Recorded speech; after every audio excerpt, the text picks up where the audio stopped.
હળવદના સમલી ગામમાં પંચાયતની જમીનમાં મંજૂરી વિના વીજ ટાવર ઊભા કરી દેવાતા વિરોધ નોંધાયો છે. ઉપસરપંચ મનસુખભાઈ પટેલે તારીખ 16/6/2026ના રોજ જિલ્લા કલેક્ટરને લેખિત રજૂઆત કરી હતી. આ ઉપરાંત તાલુકા સ્વાગત ઓનલાઈન ફરિયાદ કાર્યક્રમ અંતર્ગત પણ સત્તાવાર ફરિયાદ નોંધાવવામાં આવી છે.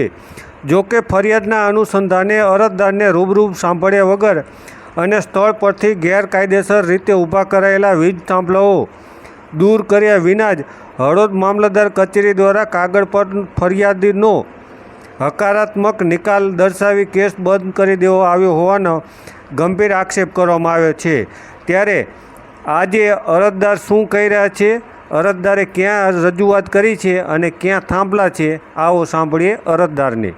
અમારા ગામના ગૌચરની જમીનમાં આશરે 70 થાંભલા નાના મોટા ઊભા કરી દીધેલા છે અને અમુક થાંભલા તો એવા ઊભા કર્યા કે જે પાણીના વેનમાં 2-4 હજાર વીઘાનું પાણી જ્યાં નીકળે એમાં વચ્ચોવચ ઊભા કરી અને અમે રજૂઆત ઘણા ઠેકાણે કલેક્ટરને, ડીડીઓને, ટીડીઓને, મામલતદારને, મુખ્યમંત્રીમાં ઘણા ઠેકાણે રજૂઆત કરી છે.